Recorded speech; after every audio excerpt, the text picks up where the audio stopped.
Welcome back, everybody. Welcome back to Phil's Recap and Review. This is the People versus OJ Simpson, the series premiere. And I'm here tonight to review and talk about what I just watched. And it's going to be a little difficult to watch, and I'll explain that when we get into it. But welcome. If this is your first time joining us, this is a recap channel. We do recaps right after shows broadcast. Sometimes we do recaps way after show broadcasts, but we like to talk about them. We like to come here live in the live chat with some of our friends that join us live and discuss right away what happened in the episodes we can't stop talking about. So welcome, come on in, subscribe, join the fun, and share your thoughts about this OJ Simpson American crime story tonight. If you want to reach me and you happen to be watching this live, you can email me at igotissuesman@gmail.com. You can also call and leave a voicemail or a text message at 781-990-8509. Tweet me at igotissuesman, and I will try and hopefully get your messages and be able to share your thoughts on the air about this episode too and what we just watched. So welcome, everybody. Welcome. And to all of our old friends that might be checking this out at some point that haven't watched this program or not yet, I don't know. Hello to you people as well, the motherfucking chat, the best people in the motherfucking world. Hello, Tom. I'm here alone tonight just to do a quick review of American Crime Story, Episode 1, The People versus OJ Simpson. I'm not going to do a whole fucking recap of this. I'm not going to come out here and do step-by-step 3-hour recaps on the OJ Simpson case, because ultimately we're kind of, this whole series is a recap of real life. So to recap the recap, that's a lot of recapping. So I'm just going to come out here and share my quick thoughts. Yeah, Tom's like, I don't even know what the fuck this is about. Hello, Sam. Welcome. Yes, tonight we're talking about the new series on FX by Ryan Murphy, and also John Travolta produced it. A whole bunch of motherfuckers worked on this shit. And it's sort of a spin-off of American Horror Story in the sense of, I think that's where the concept from it came. And it's American Crime Story. Each season, or I don't even think they call them seasons. It's not series or something. Installments, that's what they call it. Each installment, each year is going to be about a different American crime story. It's obviously piggybacking off the popularity of the Serial podcast and everything that's reflecting off that. And we're going to get these. And this is where we get into my review of it or my feelings about what I just watched.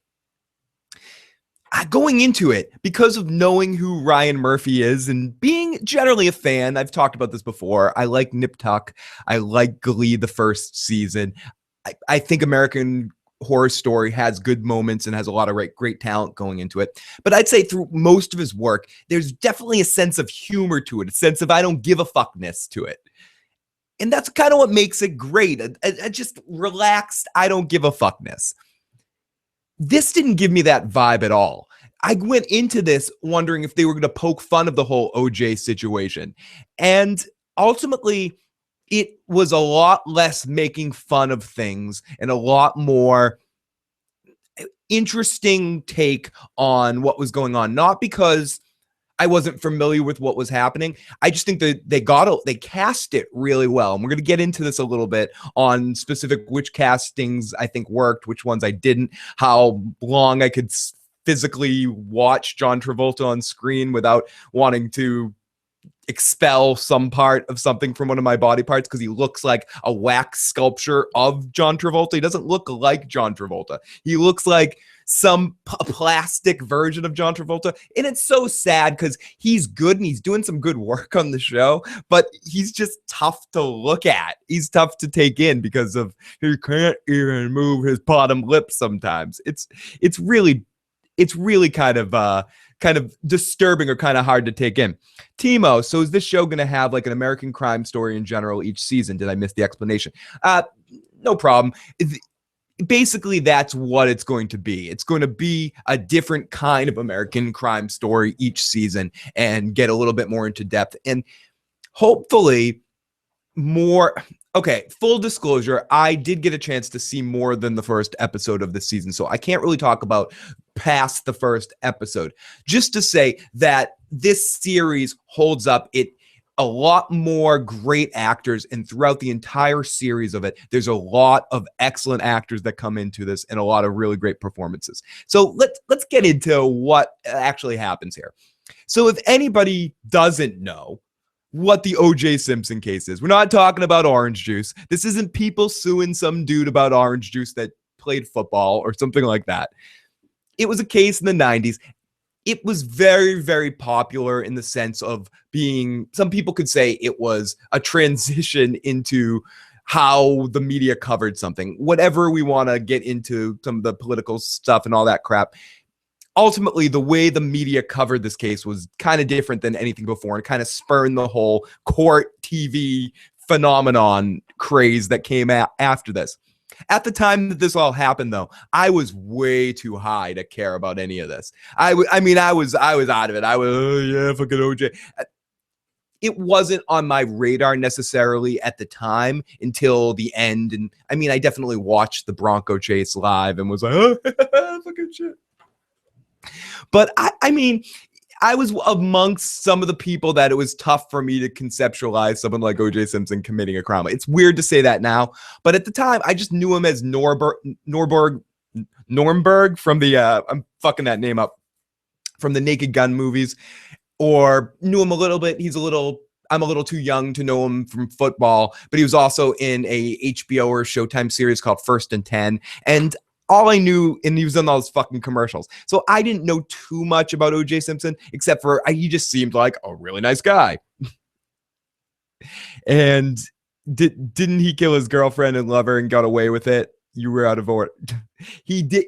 He killed his ex-wife and her lover is what ultimately happened. But spoiler alert, if someone by chance someone is watching this and they've just seen the first episode of American Crime Story and you don't know how the OJ Simpson case concludes, I guess life spoiler alert, OJ ultimately gets off of the case. He doesn't get convicted of guilty on the crime, but then they eventually put a civil case against him and he's held responsible but wasn't convicted in the criminal case. It's sort of a weird thing. My point is that this is some interesting material, and for me it's kind of new. I just kind of knew the highlights. I am more familiar with some of the jokes that came after the OJ Simpson case rather than the specific things inside the OJ Simpson case, like Jackie Childs on Seinfeld or the Chewbacca defense from the South Park episode. Those were the things I knew more at the time, because to me, it just wasn't.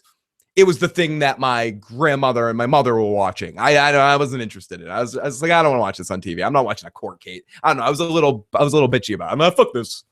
I'm already. I'm not watching this shit. So ultimately, some of this is new to me. And what really interested me in this case, or interested me in this television show, was the casting. It's a really eclectic, awesome cast of characters that are together for this movie. For this movie or TV movie, a mini series, essentially. I'm looking at our character list, and okay, we get Salma Blair, who's a very small character as Kris Jenner, but we also get John Travolta. John Travolta is a big part of this series. A lot of Travolta.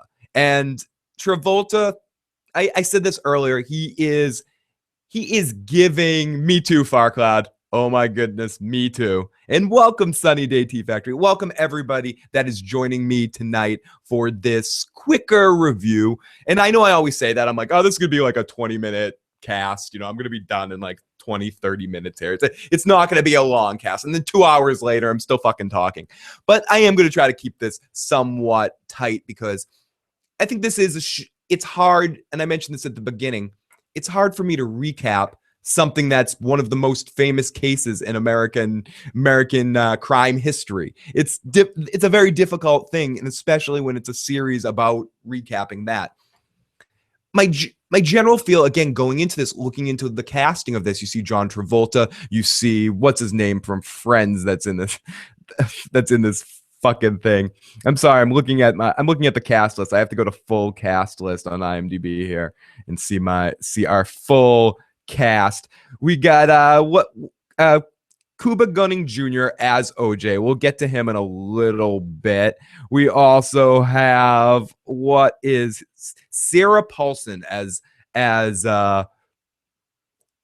Clark, as the attorney Clark. She is really awesome in this. Sarah Paulson is probably, to this point, one of the two characters in the first episode that are really stealing the show. She has the bitch face down and she's pushing it. I fucking love it. And she's also smoking cigarettes everywhere, which is really unsettling to see someone smoke so many cigarettes inside. It's really, really quite interesting. I gotta say, my initial thoughts, though, if people are just curious, of David Schwimmer. I couldn't think of David Schwimmer's name. So I'm seeing David Schwimmer's in this. So going into it, I'm thinking, okay, Ryan Murphy's directing the first episode, and he's part of his production team's working on it. The last thing that I've seen Ryan Murphy do new was Scream Queens, which is a fucking joke. I mean, I liked it, but it's a fucking joke. Glee, fucking joke. Nip Tuck was probably the last semi-serious at times shows he's really been completely responsible for. American Horror Story is good if you're into it, but it's not. It doesn't take itself really seriously.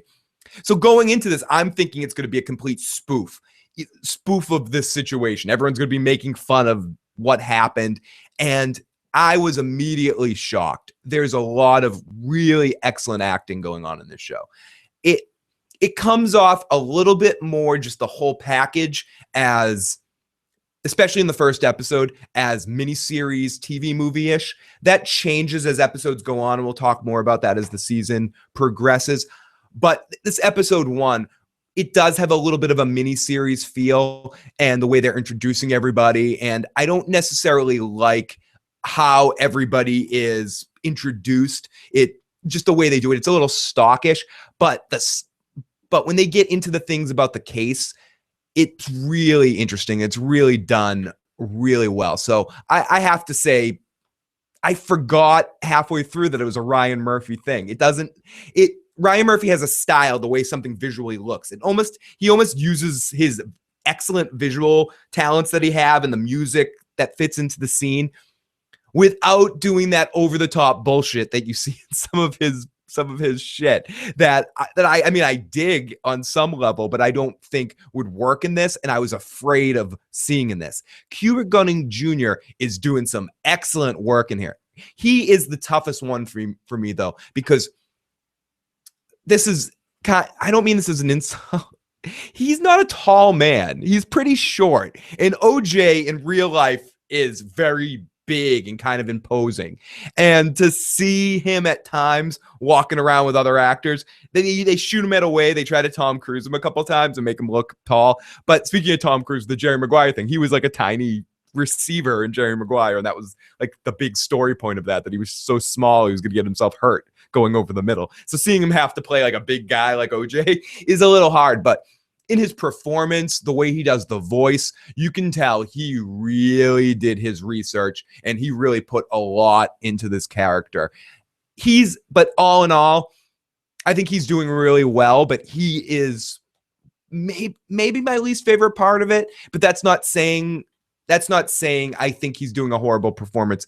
It's just, he's the one, when he's on screen, he's so iconic for me anyway, that when I see him, and that's part of his problem with getting good roles, because he's so iconic to his own personality. So I see his personality in there, but he's doing a great job acting. But who steals the fucking show? Who steals the fucking show? Johnny Cochran. They got a guy to play Johnny Cochran. Where is it? Courtney B. Vance plays Johnny Cochran. This guy is Johnny Cochran. He walks into the scene and he just owns it. It's really an incredible performance by him. Him, and as I mentioned her before, as the prosecuting attorney, Clark over there. What's her fucking name? Marcy Clark or something. Those two are the ones that are selling it for me right now. They're really doing a kick-ass job at setting up the dynamic of the two sides of it. So So yeah, my initial thoughts are it really is a lot of fun. I think there's a lot of cool work being done on the show, and it has me excited to watch the next episode. It definitely got Marsha. Thank you, Farcloud. I could not think of it. I'm like Marsha, but it's spelled weird. It's not. It's oh no, it's spelled right. But it's not spelled with the SH. It's spelled with CIA. It was screwing me up. I never learned to read. Welcome, LaDonna. It's great to see you. Welcome, all of our friends. Courtney Vance he's married to the marvelous Angela Bassett. I wonder if that's how he got in line, because she works on American Horror Story. He is incredibly excellent in this. He steals the show. From the minute he hits the scene, that's when I was sold. The beginning section, as I mentioned, going into it, thinking that it might have been a spoof, I'm like giggling at first, like, and then Schwimmer shows up as Cardassian with the silver line in his hair, Gul Dukat walking in the line, and I'm like, yeah, okay. I'm still with this. It's intense, but again, as I said, Cuba is doing a really great job. He's an excellent actor, but OJ himself is so iconic. It's kind of difficult to. Excuse me. It's kind of difficult to play him perfect, but I can't imagine anybody else playing him. It's not one of those things. It's just, I don't know. It's hard to explain. He's the only one that I fell into the trap of being like, oh, that's someone acting like OJ. Everybody else, I felt like they were actually naturally being their characters and really embraced it. Some more than others, but none more than Johnny Cochran. Excuse me. He really did steal the show. Okay, so let's get into what my thoughts were as the show was going on. Was it going to be a comedy? Was it going to be a spoof? What the fuck was going to go on? It starts out really intense, seeing the what if scenario about what was going to play out, and it gets your heart racing right from the beginning. Ryan Murphy shows that when he calms himself down, he knows how to shoot something really well. And I mentioned this earlier, just there's something about him in television and the way he's able to capture something when he wants to. It's what grabbed me with Nip Tuck right from the beginning. I knew when I was watching that show that I was watching something, whatever you think about the subject matter, some of the performances, I don't think all the casting was excellent on that, or all the actors. I think the main cast were, but some of the people that they brought in, folk like Matt, the son, I don't want to get too far in Nip Tuck, but it wasn't a perfect show, is what I'm saying. But the way it's shot, when they added music, when they were doing an operation, just the way he puts action to screen is really done well, and it's done to extreme skill in this show. I feel like I'm fanning out a little bit about this, and I know I'm one for in the moment, this is the greatest thing. It's not the greatest thing in the world. It was just refreshing that it took itself serious, and it's not something I always expect from this creator. I'm sort of dwelling on this a little bit, and while I was watching it, for the first while, I was sitting there like, okay, when's he gonna Ryan Murphy this shit out? Okay, when's some character gonna be talking shit and do something? But fortunately, he doesn't write it. He's just directing it. That possibly could be part of it, and it's based on a book and all that. So we'll get into that in a minute. I'm Nip Tuck. I miss Nip Tuck as well, especially those first couple seasons leading up to, and spoiler alert if it really comes down to it, leading up to the conclusion of the whole Carver storyline. I think the show really hit a peak. I feel like it had its moments afterwards, but when they moved and stuff, it got a little weird. But I feel like the balance between Sean and Christian was always such an amazing foundation of the show, and something that I really enjoyed. It was my first real exposure to Peter Dinklage too, if we're going to mention the Game of Thrones thing. Joe and I talk about that all the time, being like, we love this guy. We can't wait to see this guy in other things. Well, because that was a show that Joe, Katie, and I would get together and watch at my house. So so I go back with my interest and my natural like for Ryan Murphy's stuff. And like I said, I'm a card carrying member. I'm an unapologetic fan of the first 13 episodes of Glee, and the rest of it it's a big guilty pleasure, and I find humor and something to enjoy about it. American Horror Story isn't my favorite, but I watch it a lot because of Stephanie. It's one of her favorite shows. It's just not my genre. I'm not a scary something unless it's a Freddy movie. I'm not, or I like the feign indifference about that. I don't know. There's something about the show that I don't quite like. I've seen elements, certain seasons I like more than others, but sometimes I feign that I dislike it more than it is. I think it's done pretty well. Scream Queens, I go in and out with, and I'm trying to think of what other series he's done. But Nip Tuck is probably my favorite, and this might be right up there with it. Oh my God, I'm looking at the ticker right now. I said I'm an unapologetic fan of the first 13 episodes of Glee. I see my subscription count going down right now. Oh my God, the ticker's going down. I just lost 50 subscriptions. Oh, holy shit. The Game of Thrones and Walking Dead fans are lynching me. Fuck this asshole. Okay, what is he saying now? Why? He just said that. Am I going to take anything he says credibility about saying this show is decent? I think that this was nothing extremely super special, even though I do think that this show is probably going to be up for some awards at award season. It's going to be one of those shows. I think you got some good stuff going on here. It's going to be an interesting 10 episodes, and I'm looking forward to seeing, and not to see what happens because we all know what happens, but seeing how it plays out on screen. And we're seeing things very much more from the lawyers' perspectives too, and coming from how the legal team and everything is gathered together. So it's seeing it from a perspective that hasn't necessarily been directly seen before.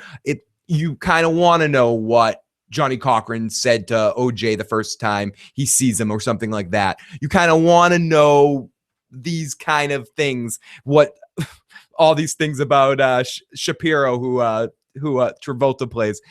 Lots of background information about that. So it gets pretty in depth and interesting. At least I thought it was. I know thumbs to Fark, like Fark always saying, the thumbs are turning right now. Dun, dun, dun, dun. This guy, thumbs down. Fuck him. Oh, how did I go this far without talking about how awesome the Kato Kaelin was in this too, playing like a stoner, playing his version of Spicoli. Great Spicoli moments by the Kato Kaelin. It was really funny shit, especially when he was in front of the grand jury. Okay, so yeah, I think with the Cuba Gooding Jr. thing, a little short. OJ was an imposing figure. It's noticeable in a couple scenes to me. That's probably part of it too.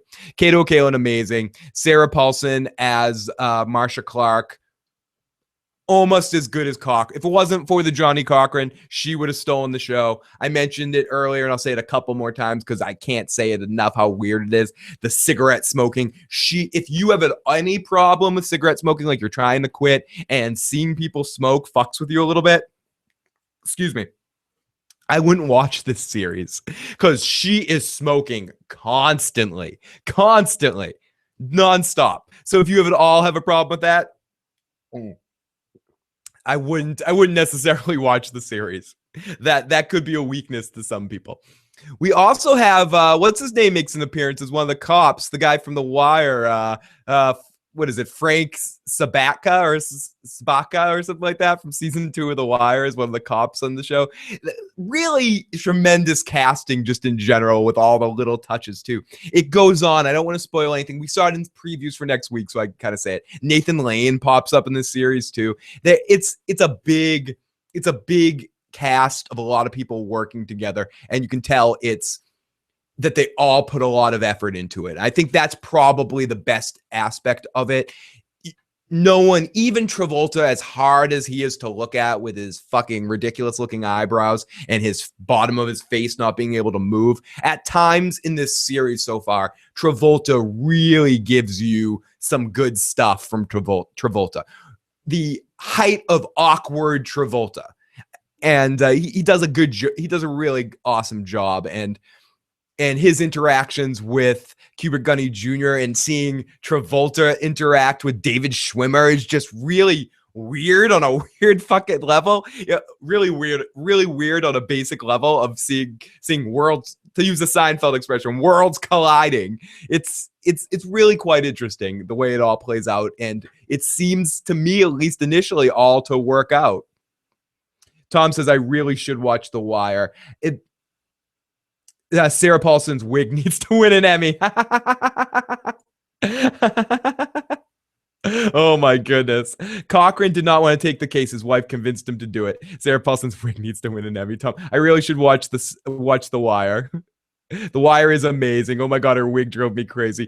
Travolta was acting before you learned to spell your name. Her forehead is big already. It looks like they put on a wig on top of her head and wanted to slide top. It really did. I have that in my notes below of like ridiculous stuff.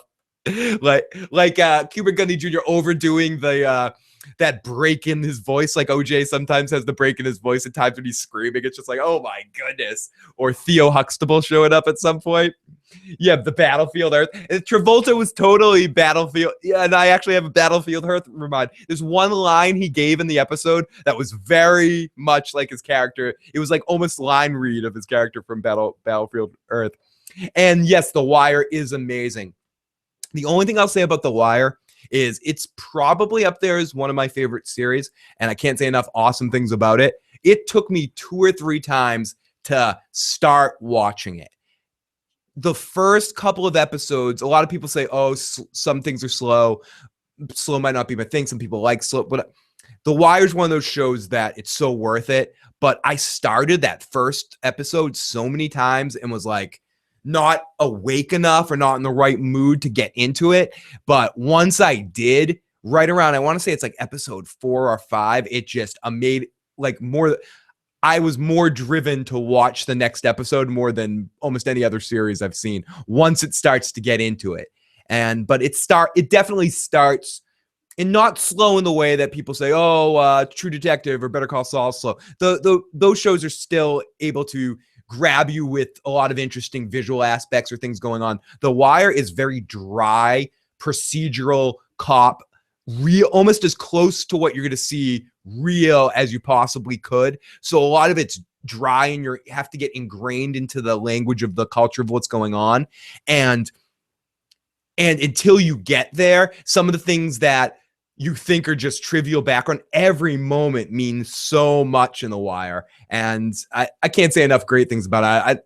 I don't want to get too much down on The Wire, but I haven't actually done anything on the channel about it. But it is one of my favorite series, and if someone hasn't seen it, I suggest it. But it is tough to start. It's like the first time I sipped beer, I'm like, I don't quite like this. I don't want to try this, and it took me like 4 or 5 times to do it. Timo, I keep trying to watch The Wire. I can't get into it. I understand that. So many people I know, like my cousin, a couple people that I think would like it if they got into it. It's hard to, and I can almost not blame somebody for not getting past into it. All I can say that it is rewarding when you get into it, but if you're not feeling it, never force something, because the more people are going to tell you how awesome it is, the more it's gonna, without even trying, something's going to be built up, and you're like, oh, I just don't feel this. So maybe one day the situation will be right, because like I said, it took me 4 or 5 times trying to watch it before I finally got, because what I kept doing, I was like, okay, I'm going to try to watch The Wire. Okay, I'm not into this. I'm going to watch The Sopranos again. I'm going to watch Oz again. I'm going to watch Game of Thrones for the umpteenth motherfucking time. Fuck this Wire shit. I'm not going to watch it. And I did the same thing with that and Boardwalk Empire, both of those shows. And then eventually I just said, fuck it. And I watched both of them actually this year, and I loved both shows. Now I can't wait to go back and watch both of them again. I'm less likely to do that than I am again to watch Game of Thrones constantly or The Sopranos, but that's just because of my taste. I'm of what I particularly like. Oh my goodness. It's never forget Battlefield Earth. I'm sorry for saying it. Boardwalk Empire was great. It really was. As from beginning to end, it's one of the most consistent series I think ever made. Phil, that's what I keep doing. I don't watch The Wire because I'm watching Oz. Phil, can you review The Wire? Most tragic, depressing, angered, how it made true tragedy. I would love to do a review of The Wire. That's a show that once I do another rewatch, I'll do like a season or episode review of some sort, where maybe I'll come in and do a quick thing to the camera after each episode and give like a quick review of each episode, and then release it all at once, and then do a live podcast at the end to talk about The Wire as a whole. I would love to do it because it is a very, very sad, and the procedural nature of it is something that is very sad. So back to American Crime Story, which is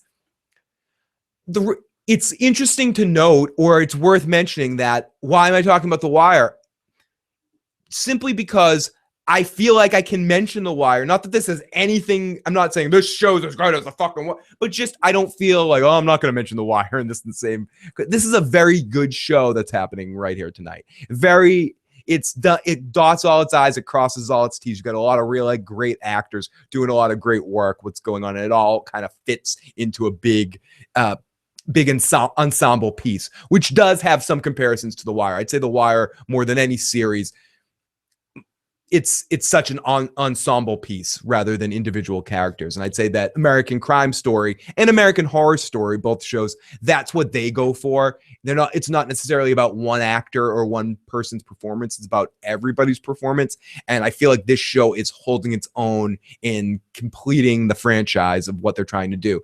Even though I don't love American Crime's Horror Story every episode or every story arc, there's no doubt that they have a ton of fine fucking actors from like that. I could just start naming the actors that work on that show, and it's just so incredible. Angela Bassett, Kathy Bates are just the two first two that came to mind, and I don't have to say any more about that. But those two, and Jessica Hahn. You can't stop with that shit, and this continues on this series. It's all good fun. Me too. And for anyone that happens to be checking this out for the first time, watching this review, that because you're looking for American Crime Story stuff on this channel, when we get together and we review whatever we're reviewing, whether it's Game of Thrones, Walking Dead, Better Call Saul, Vikings, whatever show we happen to be talking about, I never feel like I want to just talk about that. If people ever have questions or ever want to talk about any other subject, these are more natural, whatever, free-form podcast review type things. We do occasionally do more concrete, hi, this was a review of blah, blah, blah. Hi, I'm doing, and you guys, I do the little green screen crap shit. But these podcasts, I feel like I like being able to talk to the chat and having the conversation go off in some weird directions. And it's, because all of TV, that's what I like about TV the most. That's what I used to sit at home with my friends and films and movies or TV when we played the fucking stupid, like the Kevin Bacon game, connecting actors and movies and all that. And we just do that shit for fun, sitting around doing hippie activities while we're playing friggin' movie trivia games and all that sort of shit. That stuff's fun to me, and I love being able to. I'd say this a lot, and I'm a bleeding heart motherfucker, and I can't fucking say it enough. That's what's so awesome about getting the chance to be able to come out here and talk to you guys and just talk about TV and talk about the fun of seeing a fucking new series tonight for the first time and actually being, I don't give a shit, like I know this isn't going to be for everybody, but I fucking had a good time watching it, and it's good shit, and it's fun to be able to come out here and babble to you guys about this, or last night to talk to you guys for 3 hours hungover about fucking Game of Thrones. It was fucking great, guys. Thank you, and girls, thank you guys so much for joining us, and everyone that's new or jumping in the fun, jump in the chat, join us for our live programs starting next week. We're going to be on so many nights a week, so come join us in the evenings, 10-11 o'clock Eastern Standard Time, some off times. It's come join the fun, come join the discussion. Blubbity motherfucker. Hey, Al, Red Sox fan, welcome. Can I connect Fear the Walking Dead with American Crime Story?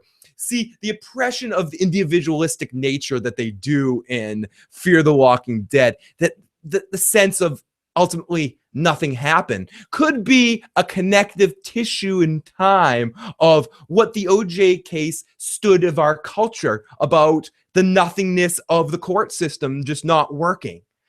So since the system of the zombie apocalypse of oppression are stopping us of fear, the fear of anything happening, we fear that the system is going to fail us like it did in the OJ case. Oh my fucking goodness. A crime again. Fear the Walking Dead. Oh, you're talking about doing it for... I'm sorry, I totally misread the chat. Doing American Crime Story 1 season 4, Fear the Walking Dead, for committing a crime against the Walking Dead. Sorry, I did something completely different. I was trying to connect bullshit. Okay, that was fun. Thank you, guys. I was digging deep. I was digging for jewels. I was like, I can do it. Challenge accepted. Oh God, I love you guys so much. Thank you. I'm turning bright red for some reason. Oh gosh. Okay. So Sarah Paulson in her wig were amazing. I know why that went. Somehow in my notes right after Sarah Paulson, Marsha Clark was great. I just wrote I love The Wire in my notes. So okay, so the thing starts off like a TV movie. We get into the cops and the legal team stuff. That's really good. Johnny Cochran, I mentioned this earlier, really is perfect. Cuba Gooding Jr. is okay, but way too short. Setting the tone at the beginning was great, especially going back and watching it a second time. The beginning really did set the tone of the situation. No, you're out of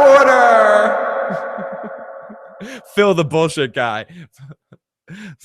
I'm gonna sit here and philosophize for you guys for a minute. Okay, as I philosophize, let me say that this podcast is brought to you by Bullshit's Anonymous.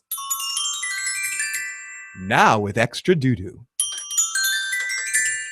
Thank you for watching. Please donate to PBS. No, you're out of order, motherfucker. No, you're out of order. Oh shit, shut that shit off. Oh my goodness.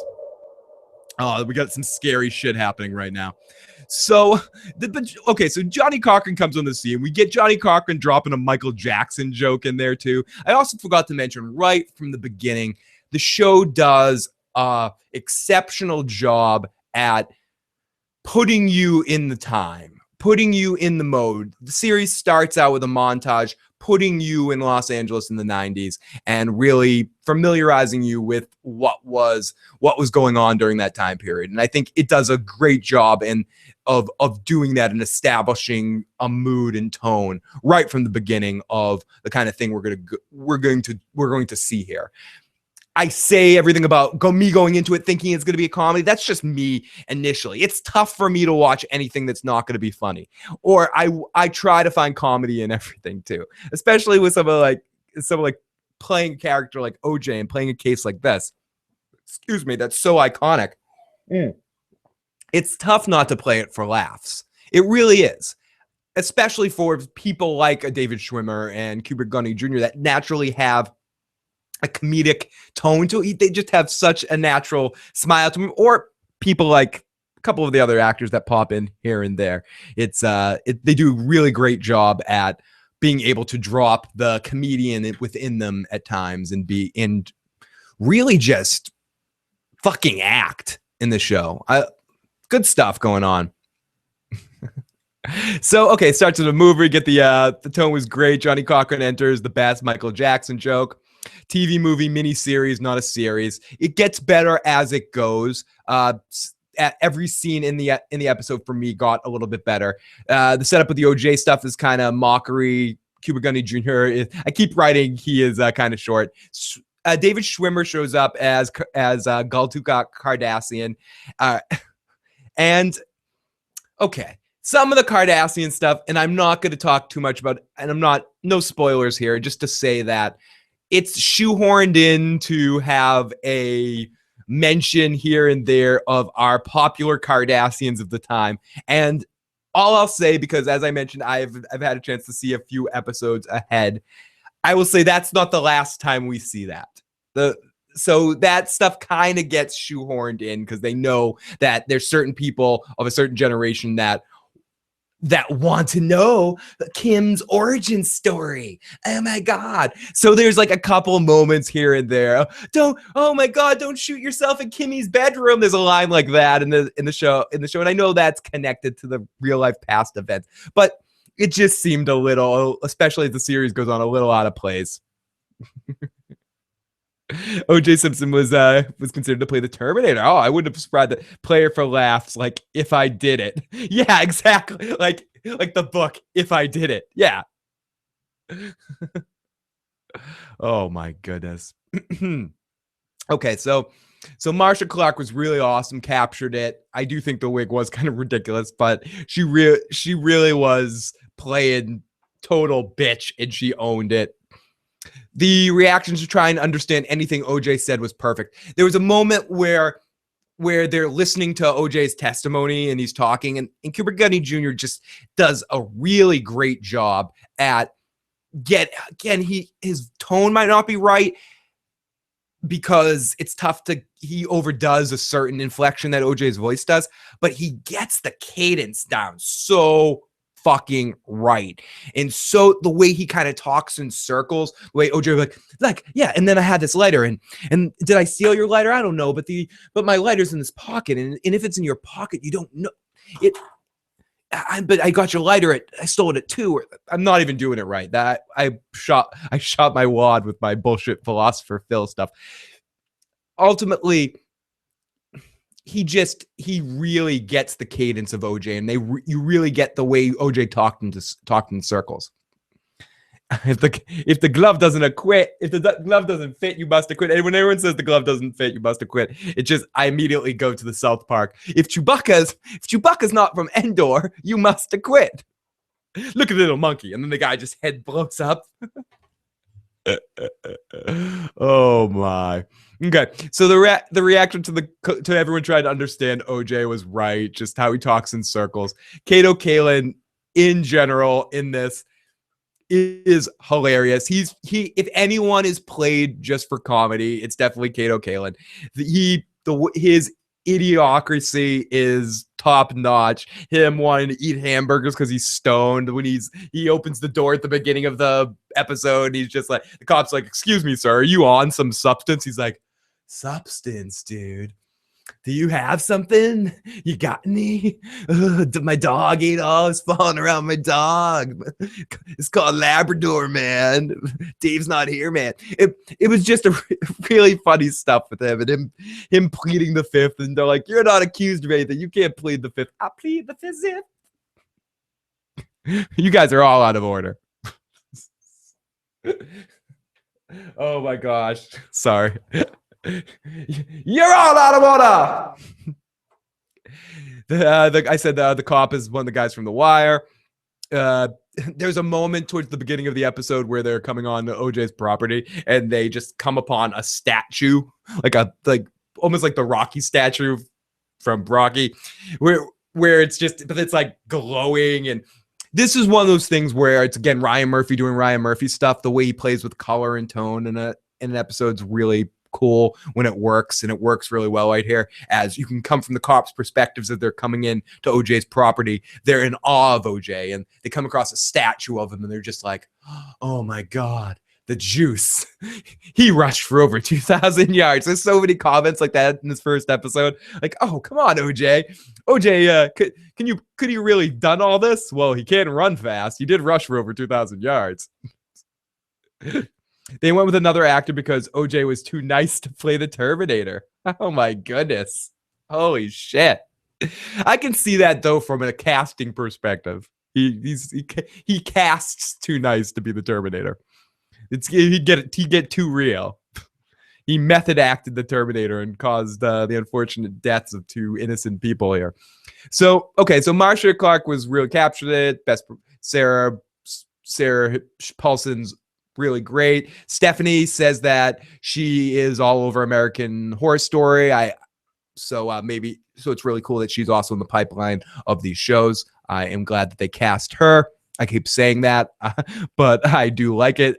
I keep saying it because I wrote it in my notes several times. So I mentioned Ryan Burgundy.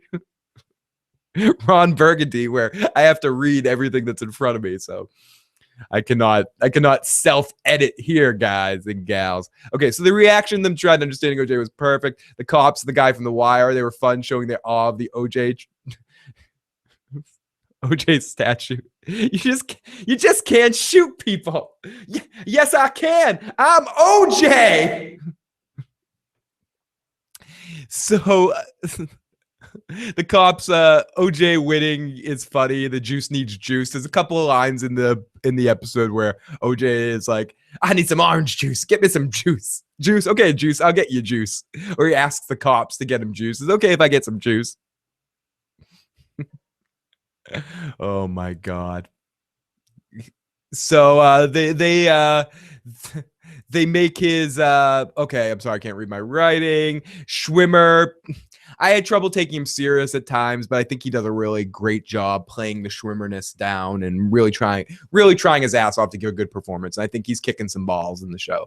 And having just seen a documentary from the perspective of Robert Kardashian, it's good seeing it that close. It makes me respect a little bit even more what Schwimmer's doing with the part. So gotta say, pretty good job by Schwimmer. And yes, we get a fun relationship between Schwimmer and Cuba Gooding Jr. They have a good chemistry. I also mentioned that Schwimmer and Travolta also have a very interesting chemistry when it gets to that point. What do we? Cuddy is, I don't know. Okay. Oh yeah, Travolta is awful. Fucking looks awful as Bob Shapiro. He's acting excellent, but he looks ridiculous. Travolta is looking really ridiculous. And I was looking at Travolta's recent career paths and decisions and stuff. I'm not saying this is a step down for John Travolta, but he's producing this, and I wonder if he was like, I'll produce it. I'll put money to this if I can be in it. And he wouldn't necessarily be cast for it if he wasn't a producer on it. It's questionable to me. I think he's a good actor. He is. He's just so Travolta, but I think he captures it, and I think he's doing some good work on it. It's so he definitely has a talent, a skill set and a talent, and full Travolta is being on display in this season so far and everything I've seen. Or it's a certain side of Travolta. It's just he's hard to look at right now. He's just so hard to look at. He's made some poor plastic surgery decisions in his life, and they haven't paid him off well. And it shows in this at this point right now in his career. It's difficult to watch. It's fucking difficult to watch. So I loved Welcome Back, Kotter. I used to love John Travolta, and I still do. I still have a sense of there's no doubt some of my favorite movies ever made and some of my favorite things ever made have John Travolta in it, and he's a big part of it. I know we were talking about Grease the other night. It's not one of my favorite musicals, but I think Travolta is really good in it and very iconic.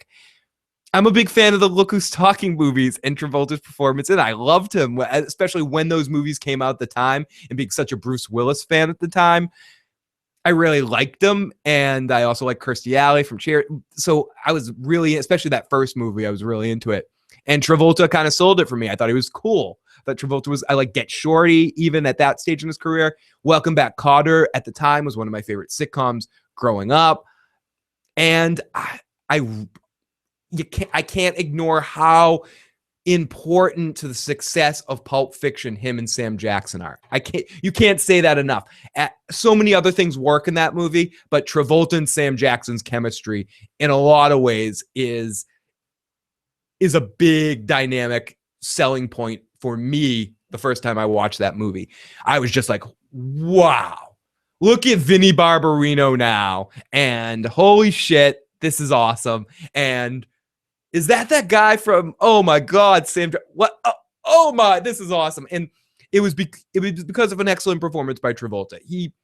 I can give him a lot of shit. Scientology, his fucking whole relationship with the Church of Scientology and being manipulated and having them all his finger up his ass with that shit. Anything else we want to say bad about Travolta, we can say bad about Travolta. but he can act and he's good at what he does. He's just not good when he has too much Battlefield Earth. And he can be quite ridiculous and prone to overacting and overpronunciation sometimes. But it's good to see John Travolta on my TV every week again, if that makes sense. He was great as Archangel Michael. I actually really did like that movie. That was one of those movies I rented back in the Blockbuster days, aging myself. But that was one of those movies when I was in sort of a Travolta, where the whole thing was, okay, this month, let's just rent nothing but Travolta movies. Let's get this one and get this one. So I got to say, all in all, I can give him a lot of shit, but he's one of those people who I followed their career since I was a kid and watching Welcome Back, Kotter. I mean, reruns and just thinking John Travolta was cool. Jeez. Face Off. Oh my fucking God. Face Off is a fucking amazing, dude. It's fucking amazing. Got the OJ thing on TV now, but muted. Cracking up about what you said about John Travolta's eyebrows. Aren't they fucking ridiculous? It's the most ridiculous thing in the world. I started thinking, is he doing that for the character? But then, again, not spoilers about what happens, but I've seen future episodes.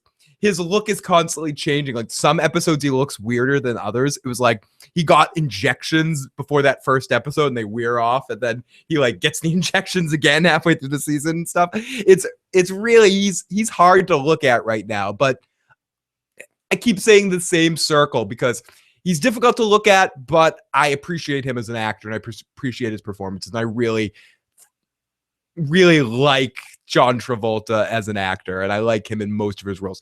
Face Off is one of my favorites because you get two of the most outrageous over actors of all time and going at it one-on-one. And especially Travolta playing the Nick Cage character, because Nick Cage is kind of playing a downer Nick Cage role for himself, playing the Travolta character. But when you see Travolta just eating up scenery in that movie, Face Off, it's really beautiful to watch.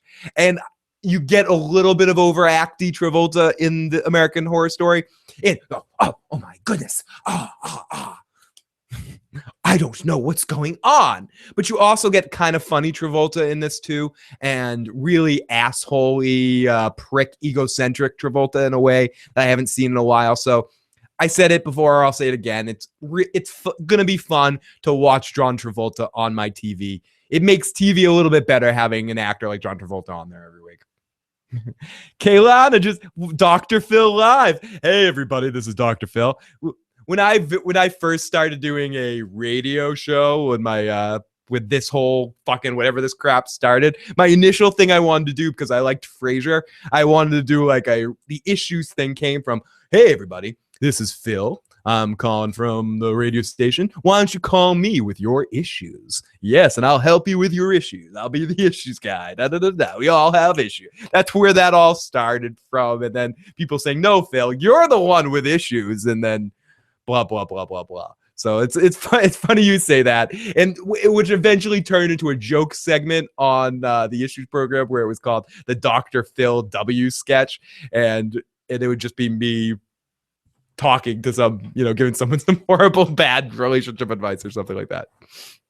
But I love Frasier. Frasier was one of my favorite sitcoms. I shouldn't say too much about that because Joe, Katie, and I are going to be doing our favorite sitcoms of all time podcast coming up soon. That we're going to need your help in the chat to vote on our top 5. I'll tell you a little bit about that right now.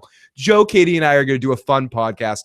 We're going to do one of those. We did one last year about top TV moments of that year. We're going to do one that's our top sitcoms, non-animated sitcoms. Katie, Joe, and I are each going to come up with our list of our top 10.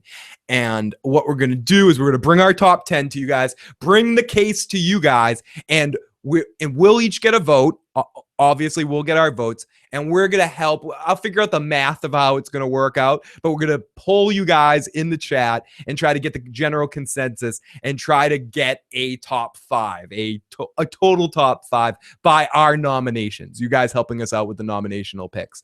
And if anyone wants to nominate certain episodes, certain ones that we don't mention, we can talk about those too. But it'll be coming up soon. Maybe not. It might be off a little while. We got to figure out the timing of it, but it is a podcast coming up. So It's one of the ways we want to start getting you guys involved in our decision making of our top list, and have each one of us have our top 10, and then we'll have our Phil's recap and review team top 5 list. So it should be pretty fun.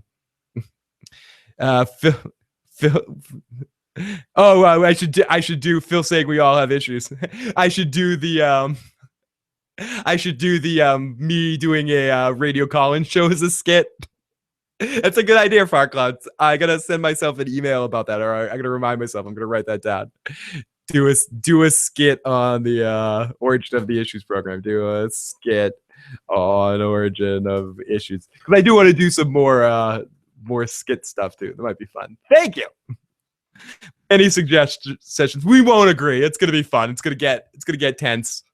It's gonna get tense. It's gonna get fun. It's gonna get combative.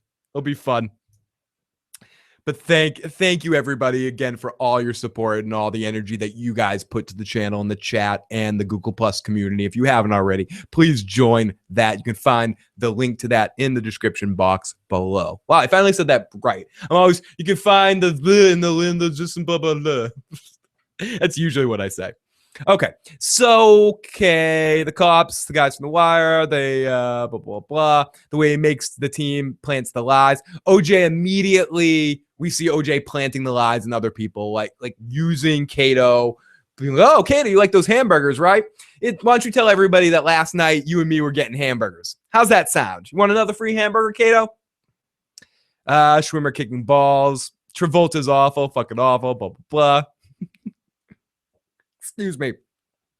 Rob getting back into OJ. Oh, we get a feeling that right through this whole, and I think it's an emotion that Schwimmer plays really well, how much Rob Kardashian really does love OJ Simpson at this point in the whole situation. It really does come across on screen, and I feel like David Schwimmer, if he does nothing else right, really was able to capture that, and his mind not being able to get wrapped around how his friend could commit a crime like that. And it puts yourself in his shoes, and you start thinking, I love Joe. He's my best friend. One of my 2 or 3 best friends in this world. One of my closest friends. Love him to death. If someone was trying to convince, well, this is Joe who always is talking about stabbing people in the back of the head. But no, seriously speaking, if someone was trying to convince me that Joe committed a real crime, because I've seen Joe, like, I talk a lot of shit, or I say things, but I've seen Joe save people's lives. You know, he worked as the EMT. I've seen him actually.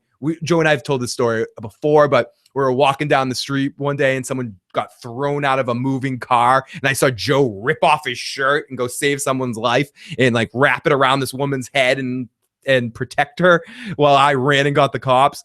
So like if someone was trying to tell me that Joe killed somebody, it would be very difficult for me to believe. And even if evidence was mounted and people were thinking, as his friend, I would probably never, I would find a way to wrap it around my head to be, oh, he's innocent. As Joe's listening, Joe just texted me. He's like, dude, I drive to the cops myself. Now, Joe's like, well, if it was you, I'd be like, Phil totally killed that person. He's totally the type. Motherfucker. Oh gosh. Does All in the Family count as a sitcom? Yes, it does count as a sitcom. Let me define sitcom. 30-minute situational comedy. And we're not going to do animated. So All in the Family would be counted as a sitcom. So with The Honeymooners, I Love Lucy, all those old shows like that, including 30 Rock, Curb Your Enthusiasm, even something like Entourage, we're going to consider a sitcom on some level. We're not going to dedicate it to 3-camera setup sitcoms, but we're also not going to include animated series. As much as I would say, you know, Simpsons probably could be put in there and other shows, animated is going to be a separate list, different time. And animated, if we do a best shows, everything together, obviously animated will be in there, but we're going to keep live situational comedies. That OJ was like yesterday to me, my screwed up sense of time. We were talking about that earlier. Someone was saying that I think it was Firecloud was saying this whole thing, like seeing this OJ case beyond like this and seeing people's reaction as I was going through Twitter, just seeing, what people's reactions to this show were. Most people, for the most part, it's been a very positive reaction so far for people in this season premiere of this series. But it's interesting to note the people that were alive and kind of went through this, even on the level that I was. And I said I wasn't too into it, but obviously aware of it, are kind of watching it different.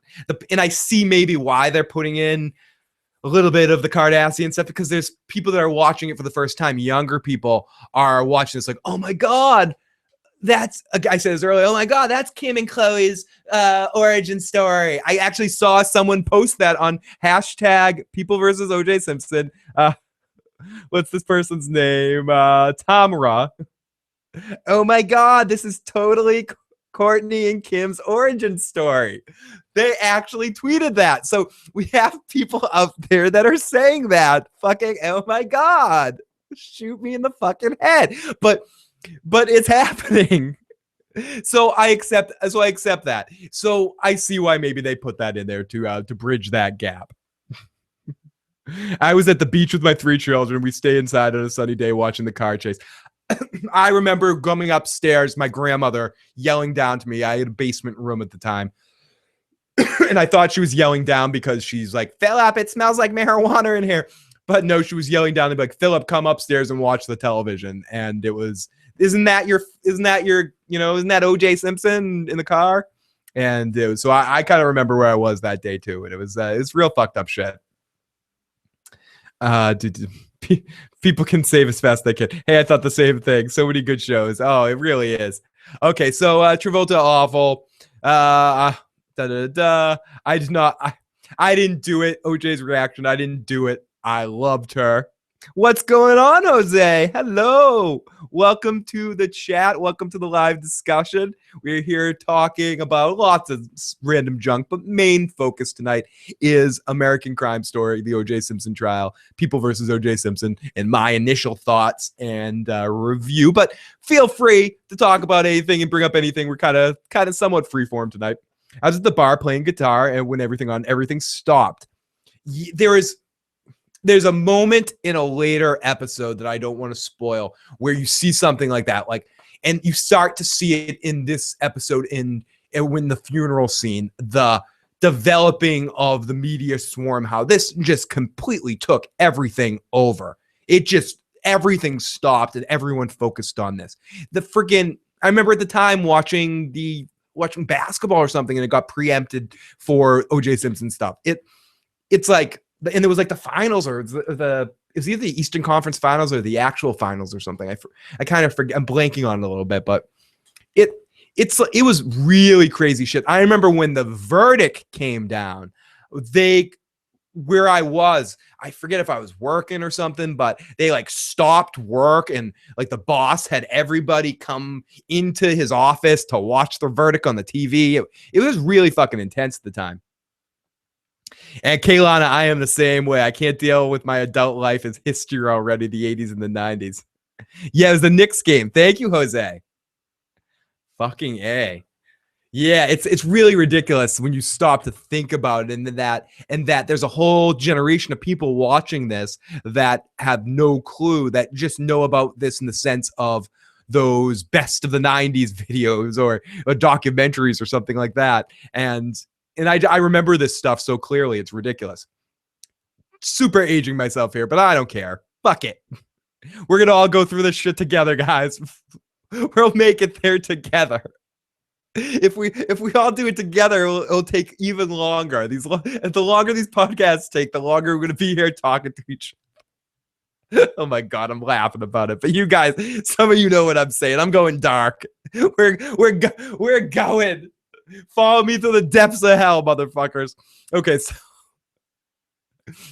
so smoking inside is really weird to me. Lots of smoking. Johnny Cochran, I mentioned it earlier, the star of the show.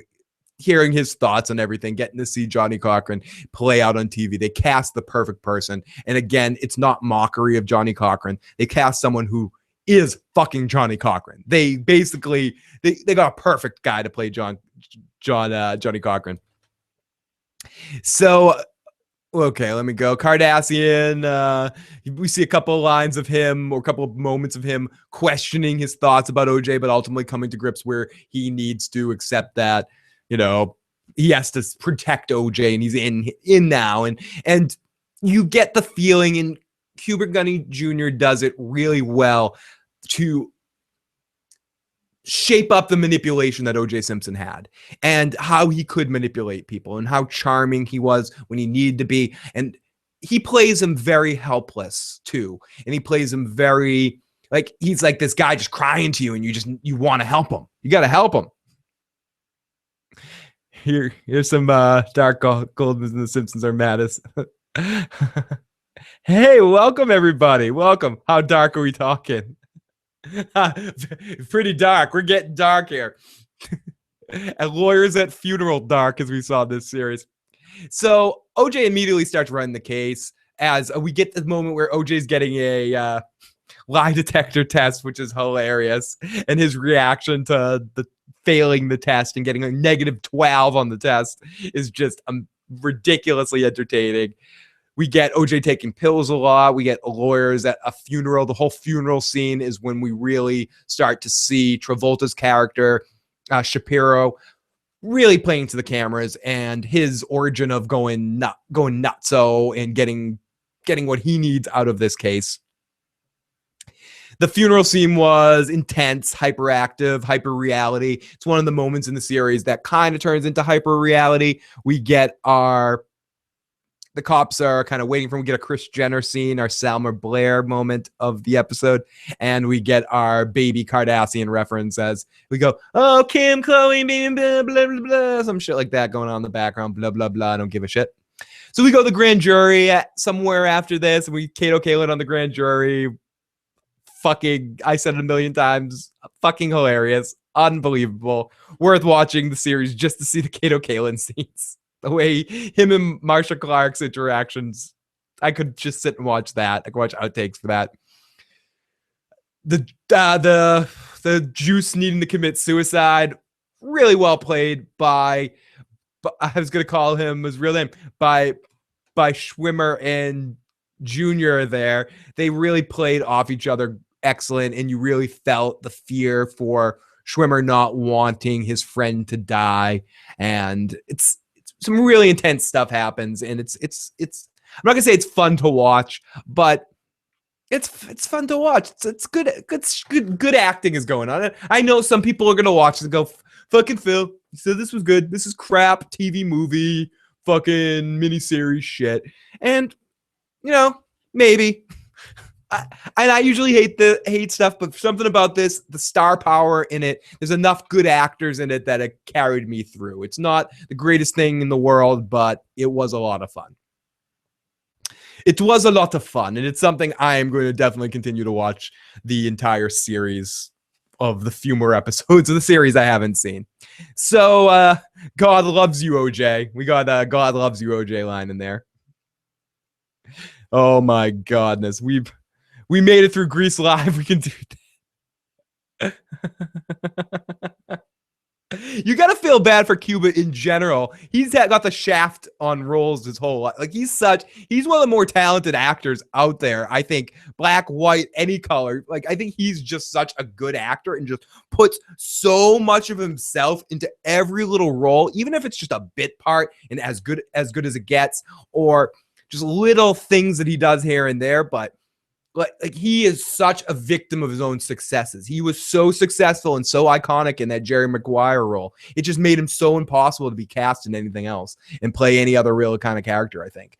And I hope he gets a lot of positive attention for this role and gets a lot more great roles because of this. I think he's a really great actor. And whenever I think about him, I think about the Team America song. I miss you more than Michael Bay missed the mark when he made Pearl Harbor. I need you like Cuba Gooding, he needed a better part because he's much better than Ben Affleck now. Oh, I have to finish, and now all I can think about is your smile and that shitty movie too. Pearl Harbor sucks a little more than I miss you.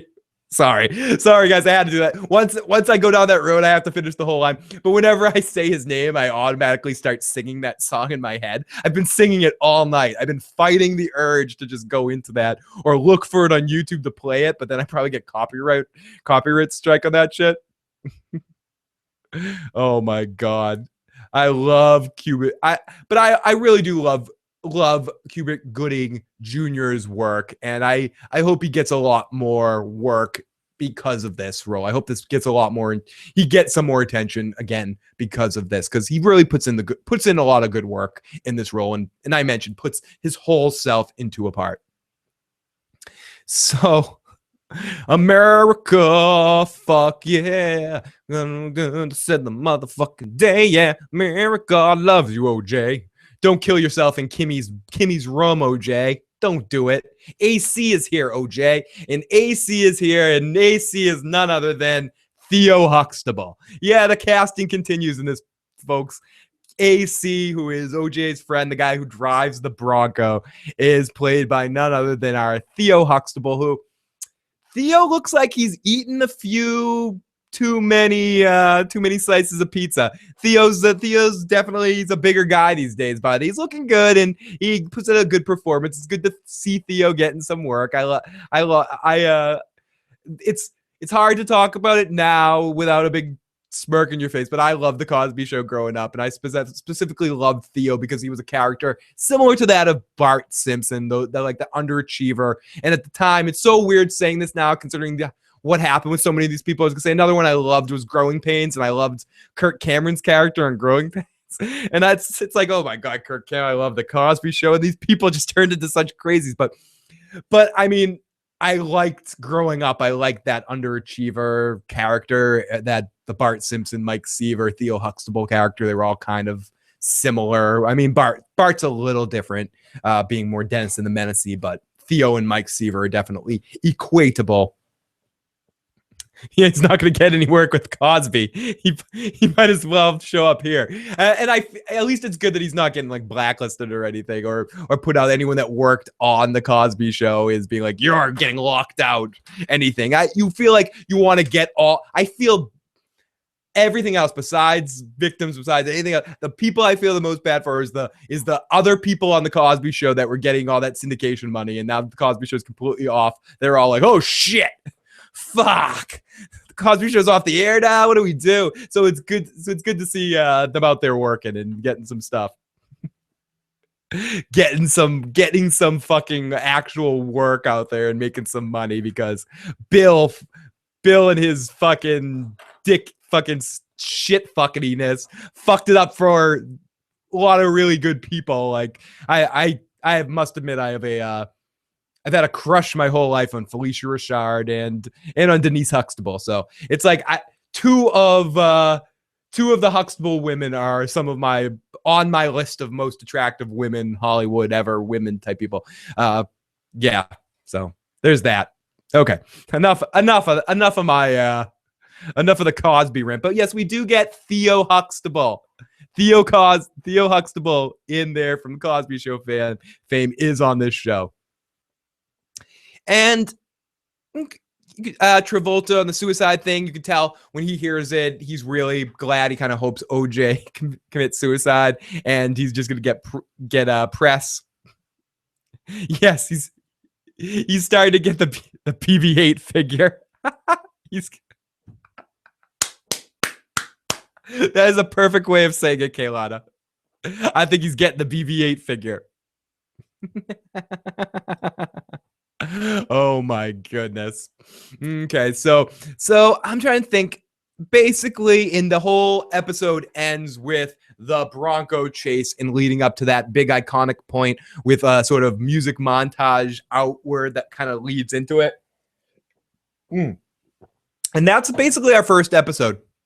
Like I said, I'm not going to recap it. This is going to be more like just write down my thoughts of the episodes and kind of just talk down my thoughts of each episode, rather than recapping what happens in it, because, you know, we're recapping the recap events. And this is one of those shows that we all know what happens. There's no There's no saying, oh, yeah, man. And then Johnny Cochran talked to his secretary and said, hey, secretary, zippity zobbity doo ba ba ba. If the glove doesn't fit, you must acquit. Oh, goodness me. So, yes, he's getting the BB-8 figure.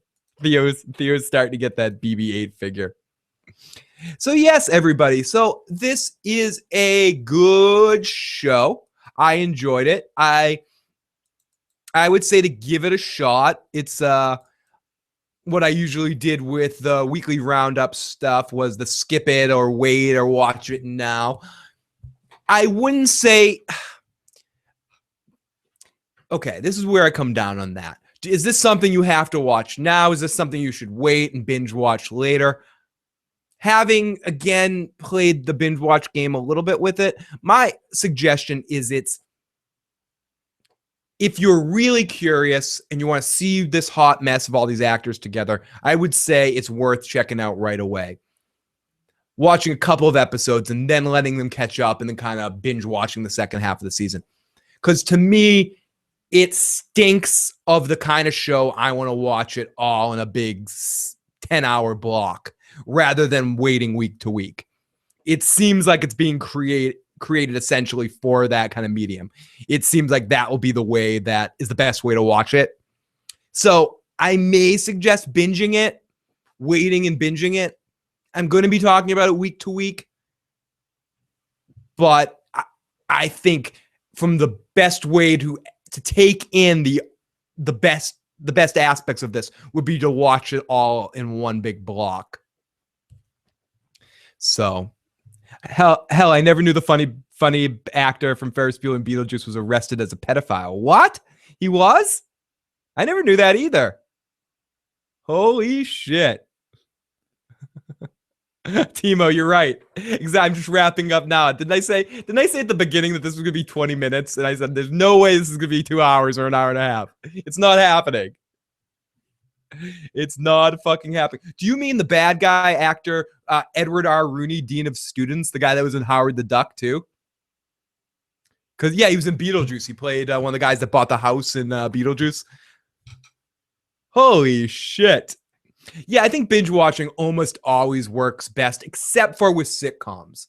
That would be I think a good sitcom sometimes, if you binge watch it too much, because they have to reintroduce a sitcom, and even great ones that are able to have ongoing story arcs like How I Met Your Mother or Arrested Development or something, they still in some ways have to set the scene every episode.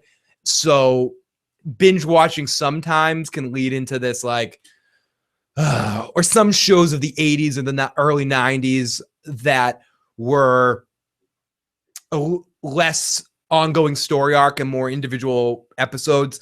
And I think both things are great. I don't think every series has to be an ongoing big longer arc. Episodic is completely acceptable.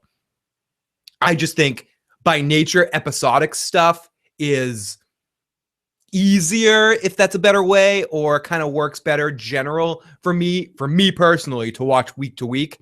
If I binge it too much, I'll zone out. I'll get to a zone out point because I'm watching the same stuff over and over again, and I lose track on the subtlety of what I'm watching sometimes. Whereas deeper, longer drama series or a formulated series like this, where it's a trial and you just want to see the next stage of the trial, the next stage of what's going on, a binge watch is better suited, because at the end of this episode, right when you see the Bronco driving away, I'm fucking want to see the Bronco. Oh my God, you're like, and I would have immediately wanted to turn on that next episode if I could. Yeah, the principal, Edward R. Rooney, Dean of Students. Holy shit, I did not know that, guys. Thank you so much. The things I learned from the motherfucking chat. Kaylana, next week, I will absolutely do that. It's funny you say that because I was thinking of something to wear for the OJ review. I was like, I gotta think about something to wear during the OJ review. What do I have? I was gonna wear maybe this hat or something like that. I was thinking maybe wear the hat, do that, and then I gotta wear the brown gloves. Oh my goodness, Sanburbia Pictures, Lawfulness, one of our very first viewer here. Holy shit. It's great to see you, buddy. Hope everything is going great, and an awesome, fucking awesome filmmaker that hopefully one day we will be reviewing and recapping and talking about his film. So absolutely.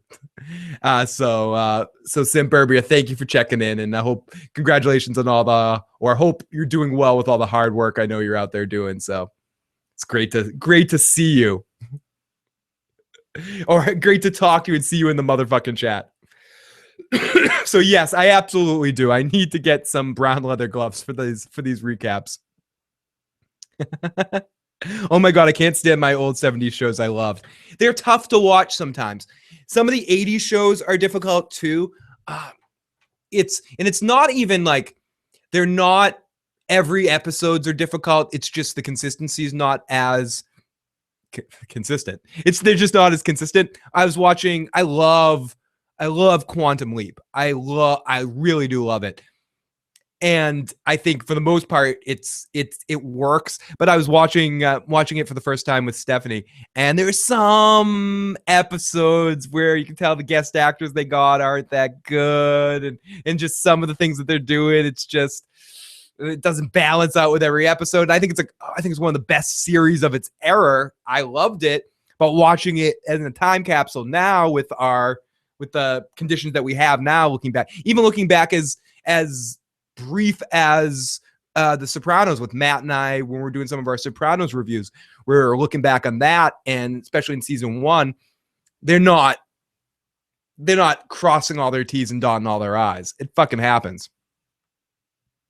Tom says, I try not to watch my old favorite shows, just like I try not to replay old favorite games. They'll always be a letdown and ruin your memories. Very, very good point, Tom. I think that's one of Nintendo's strong points, and why, like, you go back and you play Super Mario Brothers, it's just as fun, but you go back and you play, I'm just using the other random example, 10-yard fight or something. I don't know. It's a sports game, but like Legend of Cage or some shit that you played that wasn't like a Nintendo licensed game or something on Nintendo. It just doesn't have the same punch, or doesn't feel as good. But I think Nintendo is the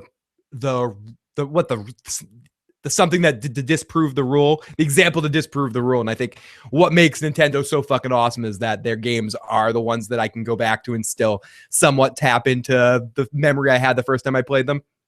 Pac-Man, any Nintendo or Super Nintendo games, they just have that thing. But a lot of the games, but there have to be Nintendo licensed games, like the ones that Nintendo make, the Mario, the Zelda games like that hold up for me. But for the most part, you're playing any average licensed game on any of those systems, like those old systems, you're like, holy shit, this is so shitty. Especially when you get into those early 3D era games, like playing Nintendo 64 games now. As much as I love the 64, the PlayStation 1 or PlayStation even 2, some of those games, you try to play them now, it's just... We have game nights. We haven't had one in a while, where I have Joe and a couple of my other friends from high school where we used to get together and played Nintendo games, like 64 games and shit, and have them all come over, and we play Smash Brothers and stuff. Smash Brothers we can still play in the 64, and it still kind of holds up. But then we popped in like Bond or something, and as much as we loved Bond back then, trying to play it with the 64 controls now, with everything that's been done with shooter games, it's almost next to impossible. Blah blah blah. I'm sorry. I'm just babbling about Nintendo games now. I could just talk about Nintendo all fucking night. Mario Kart is still fun. I agree. We were actually still playing Mario Kart as well. But Mario Kart, what's interesting about Mario Kart and a lot of these Nintendo games I'm talking about is there's newer versions of them, and they're still fun in these newer generations. The Wii U version of Mario Kart is just as fun as the 64 version in its own way. They're able to connect that fun in each generation, and the new Smash Brothers is just as fun too. And then they create new awesome games like Splatoon. I'm a Nintendo fanboy. If I can't already say it. I booted up GoldenEye last week in the Nintendo 64. Yeah, we and it's nostalgic, but the way the controls were, it's just like, oh, I couldn't even figure out what was going on. It's tough to play those kind of games. Oz is one of the best shows. Yes, it fucking is. Da-na-na-na. The dude who played Kareem Saeed was in Oz. Wait, is he? Wait a second. Is he an American Crime Story? Is Kareem Saeed an Is that? Wait a second. Wait a second. Wolfenstein, great game. Love that. Doom and Wolfenstein, all that sort of stuff. Why do we bring up Kareem Saeed? I missed that. I'm trying to scroll up and see how he got brought up. God, I love Oz. Oz just had so many great actors and so many great performances, especially those first couple of seasons of Oz were just, I just don't think TV gets better than that. And that's what, when the new series premieres, it just fucking excites me about new fucking series. Courtney B. Vance. Let's see. Holy shit. What has Courtney B. Vance been in as besides this? Oh, so he hasn't really been in, he's been in a lot of stuff, but this is his first. This Johnny Cochran role is going to be a huge. He was in Hunt for Red October, for Christ's sake. This is going to be a serious breakout role for him. So I'm really excited what this role is going to do for Courtney B. Vance, because Johnny Cochran, as I mentioned, stole the fucking show. Zork, that was that game that was like the text-based game. I also remember all the King's Quest, Space Quests, Police Quest games for the Tandy computers that my cousins used to play when I was like a real little kid. Or Leisure Suit Larry was a really fun one too. All those early computer games. I'm still trying to scroll up and see how Oz came up.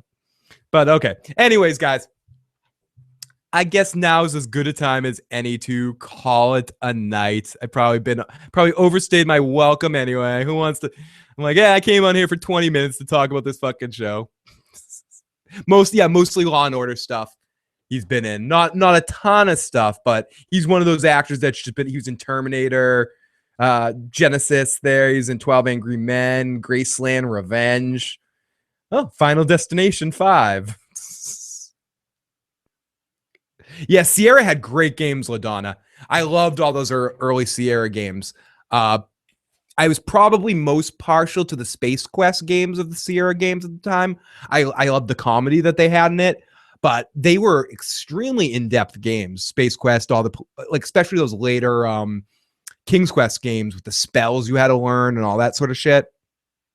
Now, thank you guys, everyone, for joining me tonight. And I know a lot of you guys, or some of you guys join me whether you're watching the shows or not. And some of the shows I talk about aren't everyone's thing. And that's part of the fun here. We get to all get together, and whether we watch the shows or not, have some fun discussions. So everybody, have a good night. And maybe we should do a gaming podcast, talk about some classic gaming, because this seems to be a good explosion here. So maybe I should bring some more gaming content up here every once in a while and do some podcasts about that stuff too. So everybody, if you haven't already, hit the like button, hit the subscribe button if this is your first time joining us and you're like, what the hell is going on here?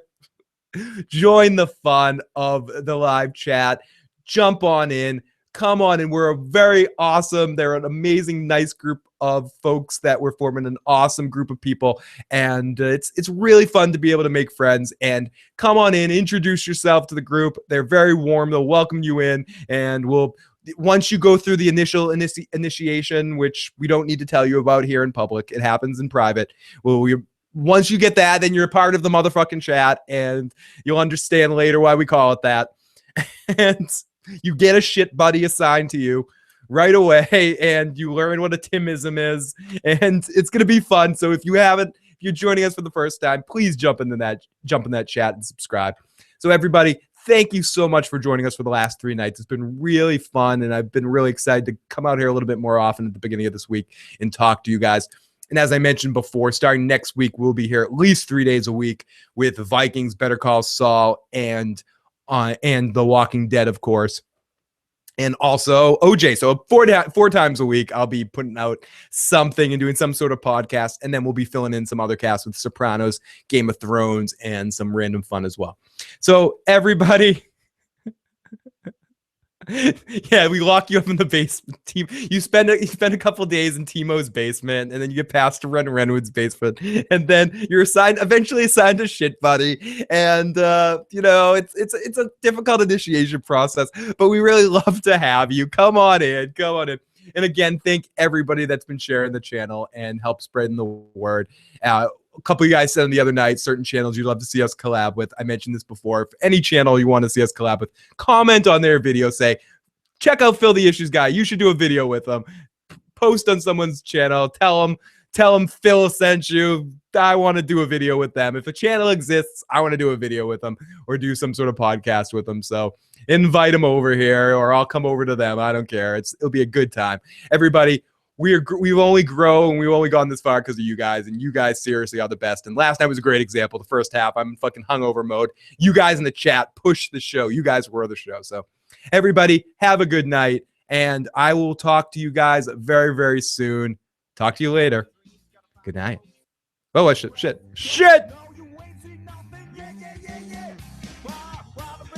Yeah, it's like a Kling. Yeah, don't worry. The initiation is just like a Klingon beatdown. A bathlet up the butt or something like that.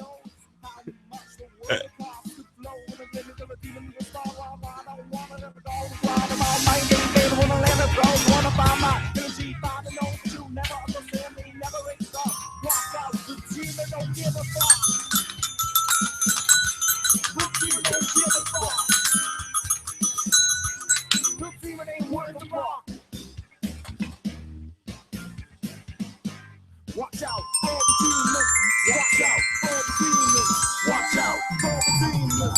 Watch out for the demons. Watch out for the demons. Watch out for the demons.